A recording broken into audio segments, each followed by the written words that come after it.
ہمارے استاذ نے ایک واقعہ سنایا تھا ہمیں، کتابوں میں یہ واقعہ لکھا ہے کہ ایک طالب علم تھا، پرانے وقتوں کی بات ہے، رات کو مسجد میں چراغ لے کے مطالعہ کر رہا تھا۔ پہلے زمانے میں لائٹ وائٹ تو نہیں ہوتی تھی، گاڑیوں کے سفر نہیں تھے، اونٹوں کے سفر تھے، تو مسافر لوگ بعض دفعہ آ کے مسجدوں میں ٹھہرتے تھے۔ تو اس نے دیکھا کہ ایک جوان لڑکی ہے، پردے میں ہے لیکن خوبصورت جوان لڑکی، وہ آئی اور اس سے کہنے لگی کہ میں راستہ بھٹک گئی ہوں، مجھے ایک رات مسجد میں گزارنے دے دو۔ باقی یعنی صحیح تھی، وہ اسی طرح ہوا تو کہیں بھٹک گئی تھی۔ شہر میں بھی بعض دفعہ لوگ بھول جاتے تھے نا کہ راستہ بھٹک جاتے تھے۔ اب یہ پریشان تھا کہ میں اس کو رات کو اگر پناہ دیتا ہوں تو مجھے شیطان برگلائے گا، اور اس لڑکی کو اگر میں پناہ نہیں دیتا تو یہ کہاں جائے گی رات کو، کوئی اور اس کی عزت سے کھیلے گا۔ تو اس نے بہرحال اس کو ٹھکانہ دے دیا، اس کو کہا کہ آپ ادھر اس طرف جا کے سو جائیں۔ نتیجہ کیا نکلا ہے کہ وہ لڑکی اس کو دیکھ رہی تھی، یہ کرتا کیا ہے، اس کو بھی اپنی عزت کا ڈر تھا نا کہ کہیں یہ دست درازی نہ کرے۔ تو یہ نوجوان جس چراغ میں مطالعہ کر رہا تھا، مطالعہ کرتے کرتے اس کی آگ میں اپنی انگلی لے کے جاتا اور اس کو جلاتا۔ جیسے ہی وہ جلنے لگتی تو اس انگلی کو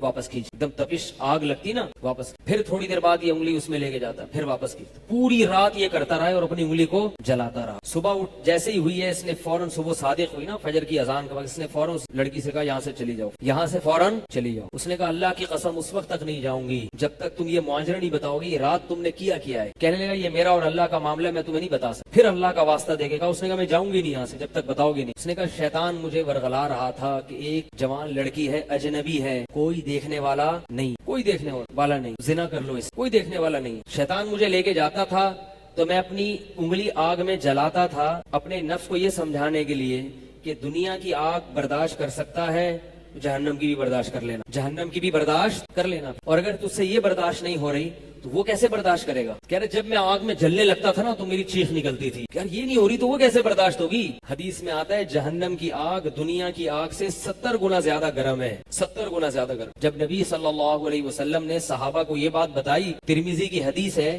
کہ صحابہ کے سینے سے رونے کی ایسے آوازیں آنے لگی جیسے ہانڈی کھولتی ہے، ایسا روئے صحابہ، حالانکہ صحابہ گناہوں سے بچتے تھے، اتنا روئے ہیں کہ سینے کے جیسے ہانڈی کھول رہی ہوتی ہے ایسے ان کے سینے سے رونے کی آوازیں آئیں، اور عرض کیا واللہ انہا لکافیۃ یا رسول اللہ، یا رسول اللہ یہ دنیا کی آگ بہت تھی عذاب دینے کے لیے، اللہ نے اس کو بھی 70 گنا زیادہ گرم کیا ہے۔ تو اس نے کہا کہ میرے دل میں گناہ کا خیال آتا تھا، میں کیا کرتا تھا، اپنے آپ کو جلاتا تھا، جب چیخ نکلنے لگتی تو اس طرح پوری رات میں نے اپنے نفس کو روکا ہے گناہ سے۔ تقوی کی برکات ہوتی ہیں۔ اس لڑکی نے کہا، اب گھر میں جا کے اپنے والد سے کہا میں اگر نکاح کروں گی تو صرف کس سے کروں گی، اس نوجوان سے، عفیف اور پاک دامن ہے۔ تو کتابوں میں لکھا ہے کہ اس کے باپ نے اس کا نکاح دیکھو حرام سے بچایا، اللہ نے حلال طریقہ رکھ دیا۔ تو جو بھی زنا سے بچتا ہے نا، یاد رکھو جیسے زنا کرنے کا عذاب بہت سخت ہے، ایسے ہی کسی کو زنا کا موقع ملے اور وہ بچ نکلے اس کا ثواب بھی بہت زیادہ ہے۔ تاریخ میں جن ہستیوں کو بھی زنا کا موقع ملا